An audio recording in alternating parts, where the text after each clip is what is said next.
தமிழக வெற்றி கழகம் சார்பில் சென்னை மயிலாப்பூர் தொகுதியில் போட்டியிடக்கூடிய தமிழக வெற்றி கழகத்தின் மாநில பொருளாளர் வெங்கட்ரமணன் நம்மோடு இருக்கார். அவர்கிட்ட கேட்கலாம்.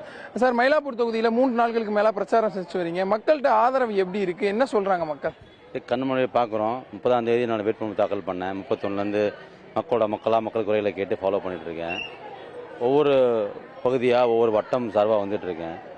பல இடங்களில் கழிப்படைகள் சரியில்லை, ரோடுகள் சரியில்லை, லைட் வசதி இல்லை. முக்கியமாக சின்ன சின்ன சாலைகளில் மக்களோட வாழ்வாதாரம் ரொம்ப டிஃபிகல்ட்டாக இருக்குது. நிறைய பக்கிங் கால்வாய் பக்கம்லாம் அந்த சுற்றுச்சூழல் கட்டாமல் இருக்காங்க. இதெல்லாம் பார்த்துட்ருக்கேன். இதெல்லாம் நம்ம சீர்படுத்தி கொடுக்கணும். இரண்டாவது என்னென்னா, இந்த மக்களோட எதிர்பார்ப்புங்கிறது மிக அதிகமாகவே இருக்குது. நம்ம 4 பேர் 10 பேர் 100 பேர் வந்தோம்னா இங்கே ஆயிரக்கணக்கான மக்கள் நமக்காக வெற்றி கழகத்துக்காக ஒத்துழைப்போட ஒரு சீரும் சிறப்பமான ஒரு வரவேற்பு இருக்குது.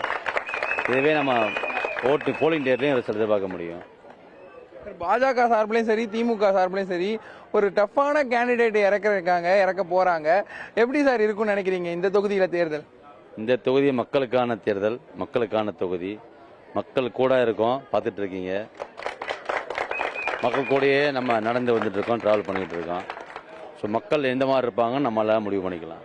நீங்க பிரதான பிரச்சனையா மக்கள் என்ன சார் சொல்றாங்க? நீங்க செல்லும் போது வரவேற்பு எப்படி இருக்கு? அருமையா இருக்கு. மக்கள் எல்லாமே தமிழ் வெற்றி கழகத்தையும் விசில் சின்னத்தையும் வெற்றி தலைவரையும் கொண்டாடுறாங்க.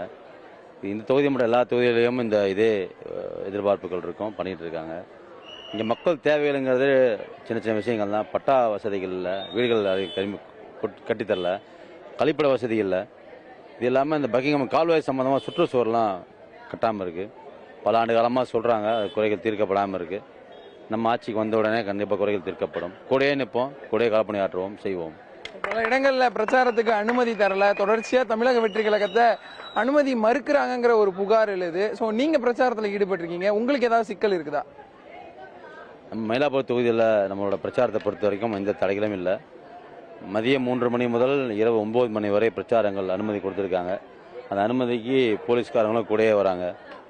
எந்த விதமான தடைகளும் இல்லாமல் மக்களோட எழுச்சியோட புரட்சியோட சிறப்பாக சீரும் சிறப்பமாக தேர்தல் பிரச்சாரங்கள் போய்கிட்டே இருக்கு.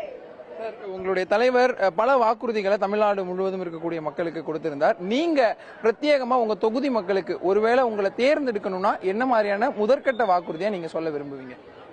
என்னோட முதல் வாக்குறுதி என்னன்னா, இந்த மயிலாப்பூர் தொகுதியை பொறுத்த வரைக்கும் இந்த ஒவ்வொரு தொகுதியிலையும் ஒவ்வொரு வட்டத்திலையும் ஒவ்வொரு பாகத்திலையும் இருக்கிற முகவர்கள், இந்த மயிலாப்பூர் வட்டத்தில் மயிலாப்பூர் சட்டமன்ற தொகுதியில் 272 பாகங்கள் இருக்கு, பூத் இருக்கு. இந்த 272க்கும் பாக முகவர்கள் இருக்காங்க. அவர்கள் தான் அடிப்படை தேவைகளை, அடிப்படை என்ன மக்களுக்கு தேவைங்கிறத கூட இருந்து பார்க்குறாங்க. ஒரு பாகம் 500 பேர் இருக்காங்கன்னா 500 பேரையும் ஒன்றுக்கு ஒன்று தெரிஞ்சு வச்சுருக்காங்க. அவங்க கூடயே ட்ராவல் பண்ணி அந்த ஒரு பாகத்துக்கு என்ன தேவையோ, அந்த தெருக்களுக்கு என்ன தேவையோ அவங்க மூலமாக கூட இருந்து சால்வ் பண்ணி கொடுப்போம். அது என்னோட உறுதிமொழி. புதிய தலைமுறைக்காக ஒளிப்பதிவாளர் ஜோஷ்வாவுடன் செய்தியாளர் வீரகுமார்.